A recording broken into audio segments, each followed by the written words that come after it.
Hi artist friends, today we will be creating a pop art heart drawing. We're going to be taking inspiration from the heart cartoon drawings of Chris Uphughes and the drip paintings of Jen Stark, both of which we just learned about. So to begin, on the back of a square paper you want to write your what? Your name. And then in the center of the paper, you want to make a big heart. So up to the left, curve down, up to the right, and curve down. Now, if I don't like that, can I erase it and try again? Absolutely. All right, when you're happy with your heart, we're now going to try and make them in sort of the style of Chris Uphughes. So he does cartoon-like faces with big eyes and an interesting expression. So for some ideas, you're welcome to look at this handout that has some cartoon eyes and mouths, or you can come up with your own. So if I'm looking at this one, maybe I pick these type of eyes. So I would want to draw those pretty big and the top half of my heart.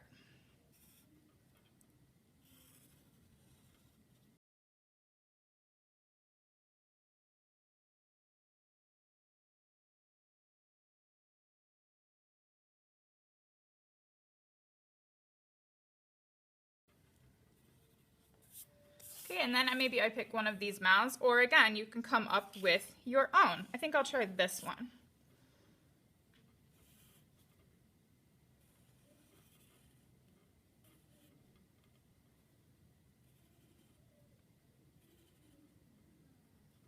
All right, and then if you would like, you can add a little nose, but you do not have to.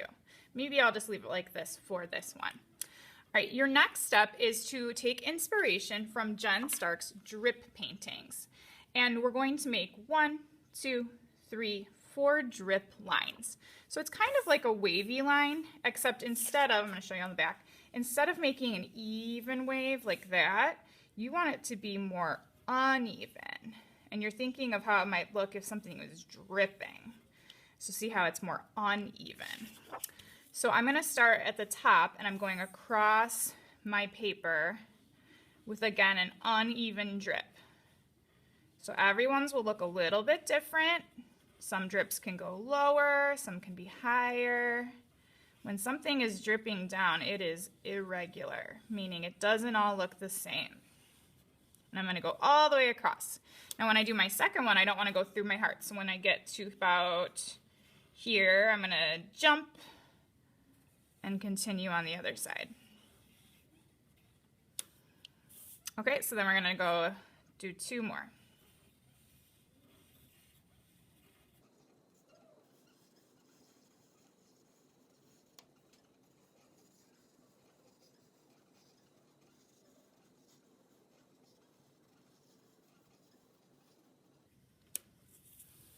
All right, now that I have my heart and my drip lines drawn, I'm going to take my thick black Sharpie and I'm going to trace everything. And then if there are parts of the face that are supposed to be colored in black, I can go ahead and do that right now too.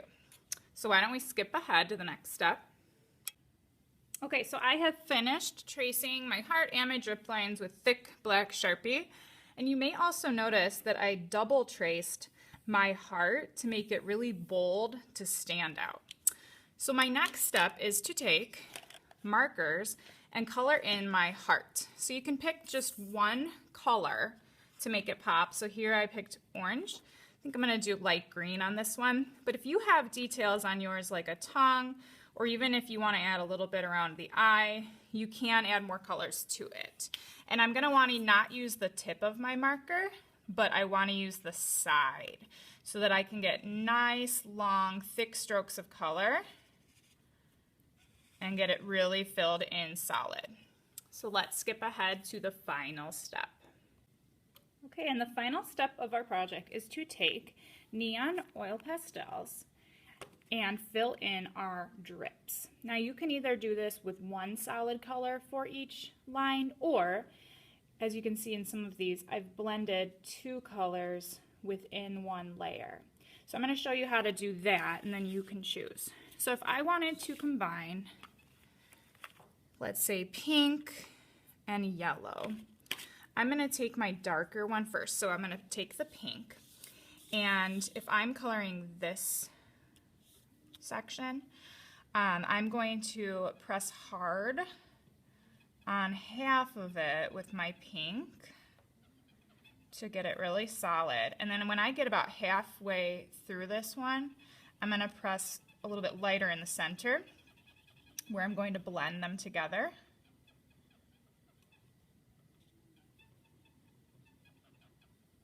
And then I'm going to take my yellow, also press hard on the other side.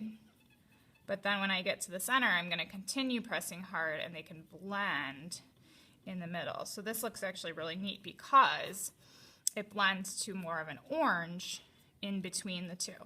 And I can always go back in with my first color and blend it a little bit further, which is the really nice thing about oil pastels, is you can just keep blending them until you're happy with how they mix. So I'm going to go ahead and finish this up, and why don't we take a look at how it turns out.